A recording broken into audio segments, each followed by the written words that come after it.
ہم میں سے ہر شخص جو ہے وہ الحمدللہ اپنے بچوں کی جب تربیت کرتا ہے تو اس کی تربیت کرنے میں ایک بنیادی کردار جو ہے وہ مسجد کا ہوتا ہے۔ ہر باپ اپنے بچوں کو اپنے ساتھ مسجد لے کر جاتا ہے، مسجد کے تاکہ وہ مسجد کے ساتھ مانوس ہو، مسجد کے ماحول کو وہ دیکھ کر نیکی کی اس کے اندر ایک تڑپ پیدا ہو، نیکی کی ایک لگن جو ہے وہ بچے کے اندر پیدا ہو، اور ایک روحانی تربیت کے لیے ہر بچہ جو ہے وہ مسجد کا رخ کرتا ہے۔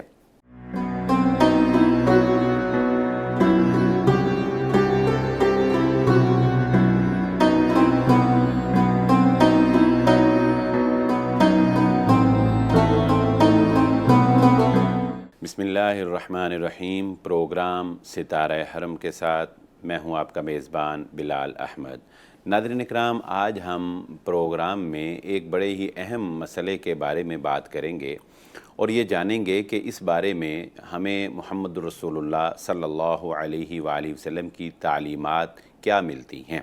جی ہاں، وہ مسئلہ ہمارے معاشرے سے وابستہ ہی ہے کہ ہم میں سے ہر شخص جو ہے وہ الحمدللہ اپنے بچوں کی جب تربیت کرتا ہے تو اس کی تربیت کرنے میں ایک بنیادی کردار جو ہے وہ مسجد کا ہوتا ہے۔ ہر باپ اپنے بچوں کو اپنے ساتھ مسجد لے کر جاتا ہے، مسجد کے تاکہ وہ مسجد کے ساتھ مانوس ہو، مسجد کے ماحول کو وہ دیکھ کر نیکی کی اس کے اندر ایک تڑپ پیدا ہو، نیکی کی ایک لگن جو ہے وہ بچے کے اندر پیدا ہو، اور ایک روحانی تربیت کے لیے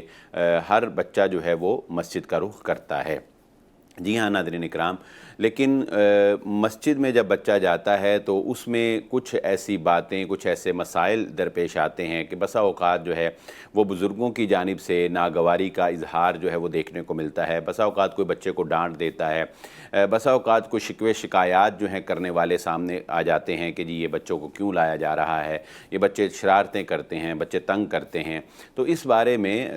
ہم آپ کو بتانا چاہیں گے کہ رسول اللہ صلی اللہ علیہ وآلہ وسلم کی تعلیمات کیا ہیں۔ جی ہاں، سب سے پہلی بات تو یہ ذہن نشین کر لیں کہ اللہ رب العزت نے اور محمد الرسول اللہ صلی اللہ علیہ وآلہ وسلم نے کہیں پر بھی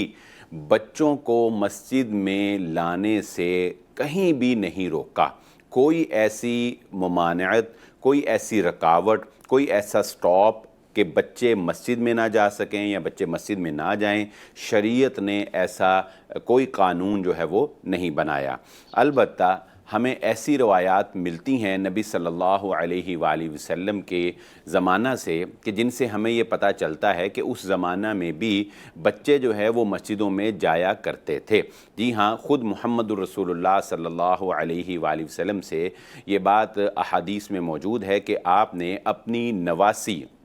حضرت امامہ بنت زینب کو اٹھا کر یعنی نماز پڑھی مسجد میں، اور آپ اپنی نواسی کو لے کے مسجد میں آئے اور نماز میں آپ نے ان کو اپنے اٹھایا، یعنی جب آپ نے قیام کیا تو اس کو اپنے شولڈر پر، کندھے پر بٹھایا، اور جب آپ رکوع میں جاتے سجدہ کرتے تو ان کو سائڈ پہ بٹھا دیتے اور پھر اس کو اٹھا لیتے۔ اور اسی طرح حضرت حسن اور حسین رضی اللہ تعالی عنہما کے بارے میں بھی یہ آتا ہے کہ محمد الرسول اللہ صلی اللہ علیہ وآلہ وسلم منبر پر خطبہ ارشاد فرما رہے تھے جب آپ کے یہ دونوں جنت کے پھول جو ہیں یہ ایسے تشریف لائے مسجد میں، اور آتے ہوئے ان کا جیسا بچہ گرنے لگتا ہے نا، تو ان کا ایک کرتا جو ہے وہ ایسے پھنسا، تو ایسے جیسے بچہ گرنے لگا، تو رسول اللہ صلی اللہ علیہ وآلہ وسلم سے رہا نہیں گیا، آپ صلی اللہ علیہ وآلہ وسلم منبر سے اتر کر تشریف لے گئے اور آگے جا کے حضرت حسن حسین رضی اللہ تعالیٰ عنہما کو گلے لگایا اور لا کر منبر پر بٹھایا۔ اسی طرح روایات میں یہ بھی آتا ہے کہ حضرت حسن رضی اللہ تعالیٰ عنہ رسول اللہ صلی اللہ علیہ وآلہ وسلم کے ساتھ منبر پر بیٹھے ہوئے تھے جب آپ نے یہ بات ارشاد فرمائی کہ میرا یہ بیٹا جو ہے یہ سردار ہے اور یہ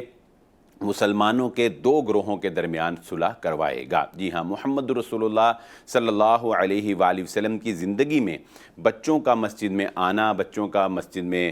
جو ہے وہ آمد و رفت کرنا، یہ ان روایات میں ہمیں ملتا ہے۔ اب اگر ہم بات کرتے ہیں بچوں کے شور کی، تو دیکھیں اس بات میں کوئی شک نہیں ہے کہ جب ماں باپ بچے کو مسجد لے کر جائیں تو اس کی تربیت کریں، اس کو تعلیم دیں، اس کو تہذیب سکھائیں، اس کو ادب و آداب سکھائیں، لیکن بچہ تو بچہ ہے، وہ رو بھی سکتا ہے، وہ کسی وجہ سے بھی ڈسٹرب ہو سکتا ہے۔ تو اگر بچہ روتا ہے یا اگر بچہ ڈسٹرب ہوتا ہے تب بھی اس کا مطلب یہ ہرگز نہیں ہے کہ اس بچے کو مسجد میں آنے پر پابندی عائد کر دی جائے۔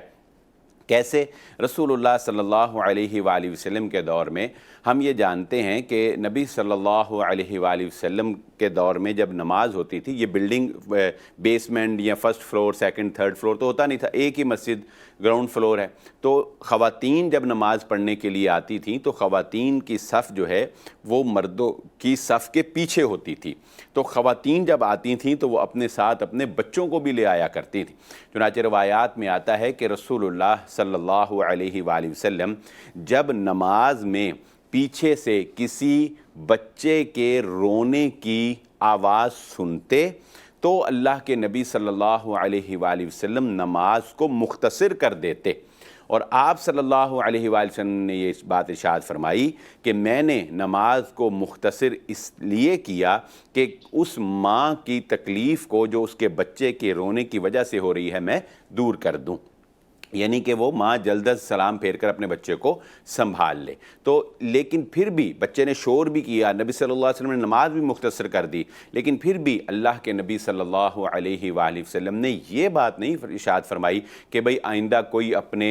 بچوں کو جو ہے وہ مسجد میں نہ لے کر آئے، یا خبردار آئندہ اپنے بچوں کو مسجد میں نہ لے جائے، ایسی کوئی بات رسول اللہ صلی اللہ علیہ وآلہ وسلم نے ارشاد نہیں فرمائی۔ تو اس لیے ہمیں بچوں کو مسجد میں لانا چاہیے، بچوں کو مسجد کے ساتھ مانوس کرنا چاہیے، اور مسجد کے نمازیوں کو بھی یہ چاہیے کہ اگر کوئی